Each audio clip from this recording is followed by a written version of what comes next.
쇼핑몰로 돈을 많이 번 부자들을 옆에서 보면요, 이런 특징을 무조건 가지고 있습니다. 주변에 쇼핑몰로 50억 또는 100억 한다는 지인들과 만나서 얘기를 하다 보면 단 한 사람도 빠짐없이 똑같이 나타나는 특징이라고 생각합니다. 꼭 쇼핑몰이 아니더라도 자신의 분야에 어느 정도 궤도에 올라선 분들 90% 이상이 똑같은 특징을 볼 수 있는데요. 저는 온라인 셀러로 몸담은 지 올해로 9년 차이고 그동안 수많은 셀러들과 거래처 대표님들을 만나왔습니다.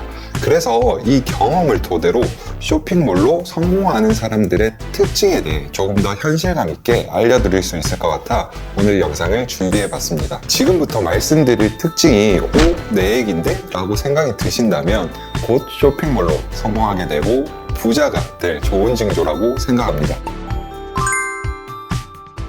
제가 만나본 성공하신 분들의 첫 번째 특징은요, 고민의 기간이 정해져 있다는 거예요. 고민은 길게 하는 게 아니라 깊게 하는 거야 라는 명언을 남겨주신 대표님이 계신데, 사업을 하면 할수록 정말 공감이 가는 말인 것 같아요. 평소에 대화를 나눠보면 머리가 굉장히 좋지도 않은 것 같고, 그렇다고 뭔가 특정 영역에서 엄청 크리에이티브하지도 않으신 것 같은데, 도대체 어떻게 성공했는지 저도 너무 궁금하잖아요. 그래서 오랜 기간 옆에서 지켜보니 딱 알겠더라고요. 이분은요, 어떤 문제나 새로운 목표가 주어졌을 때 완전 180도 다른 모습으로 바뀝니다. 뭔가 새로운 프로젝트를 실행으로 옮기는데 주저함이라고는 1도 없을 뿐더러 그 과정에서 발생되는 문제는 별 대수롭지 않게 생각하며 이내 해결책을 찾아 수습해 버리더라고요. 제가 봤을 때 그렇게 할 수 있는 이유가 실행에 옮기기 전까지 누구보다 깊게 고민을 하기 때문인 것 같아요.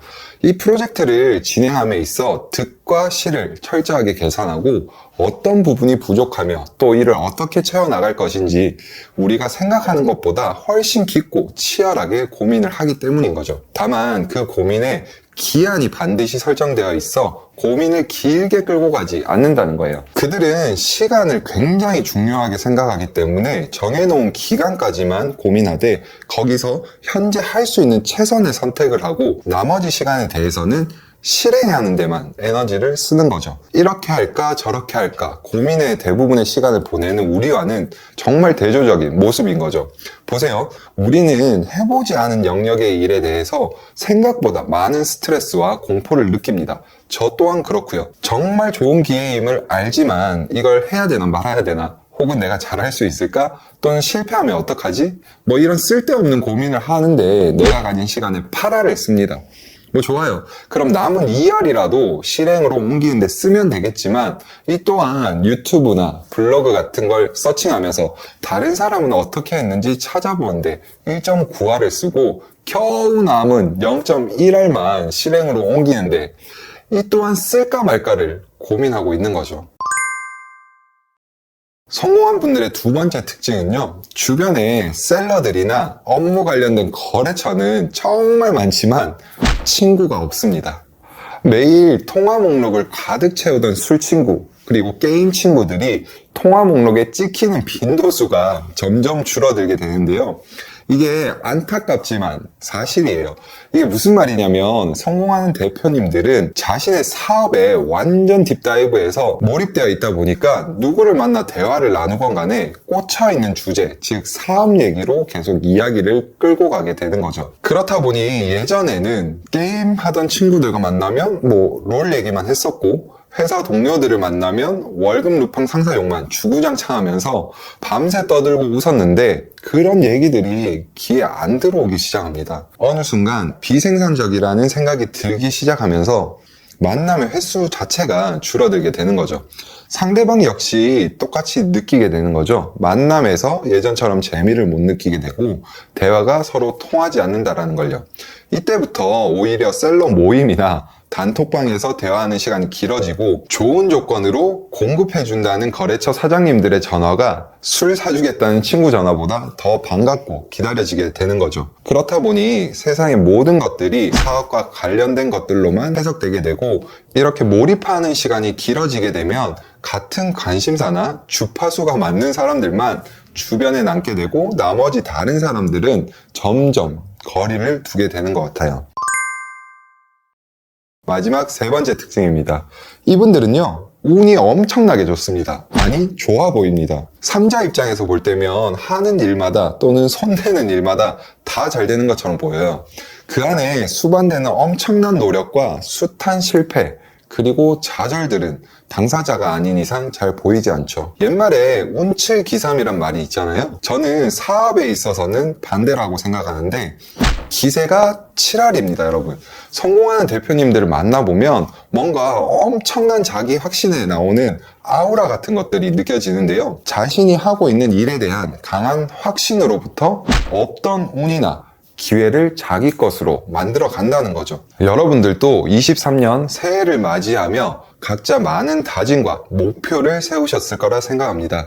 올해는 작년과는 달리 흐지부지해지지 않고 끝까지 목표 달성하겠다고 늘 다짐은 하지만 우리는 인간이기에 본능에 이끌려 며칠 가지 못해 다시 평소와 같은 모습으로 돌아가게 되죠. 그 이유가 왠 줄 아세요? 제가 볼 땐 우리가 너무 똑똑해서 그런 것도 있어요. 뭔가 새로운 일을 도전할 때면 그 일에 딸려오는 어려움이나 장애물을 기가 막히게 알아차리죠. 부푼 꿈을 안고 시작했건만 현실적인 문제들을 마주하게 되는 순간 저 멀리 있는 목표보다는 눈앞에 놓인 문제들이 더 크게 보이게 되면서 이루지 못할 것 같다는 생각에 좌절을 하고 포기를 하게 되는 거죠. 성공하는 대표님들은 새로 시작하는 일이나 어떤 문제에 대한 결정권이 자신에게 있다는 사실을 잘 알고 있기 때문에 우리가 느끼는 두려운 감정 상태에서 빠르게 벗어날 수 있다고 보도 셰퍼의 이기는 습관이란 책에 나와 있는데요.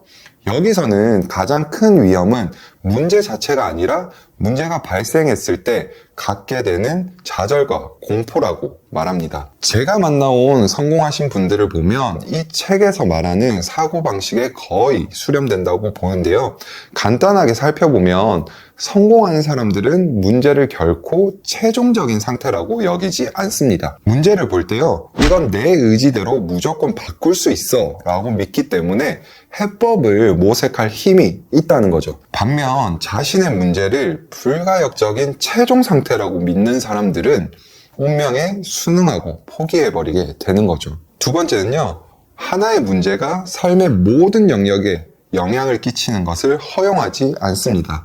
일어난 문제를 너무 크게 확대 해석하거나 받아들이게 되면 이 두려움이란 녀석이 바이러스처럼 삶의 다른 부분으로 퍼지게 되기 때문에 문제를 침착하게 격리하고 문제라는 바이러스에게 제압되지만 않는다면 좋은 치료제를 곧 생산해낼 수 있어 극복 가능하다는 거죠. 마지막으로 이들은 자책하지 않습니다.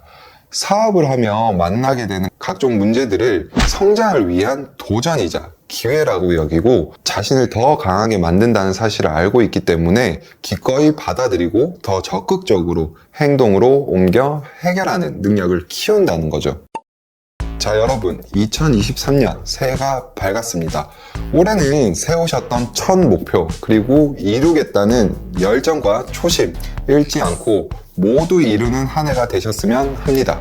성공하신 분들을 옆에서 지켜보면서 저 또한 많은 자극과 배움을 얻었기에 이분들에게 공통적으로 나타나는 특징 같은 것을 같이 나누면 도움이 될 것 같아서 준비한 영상이었고요.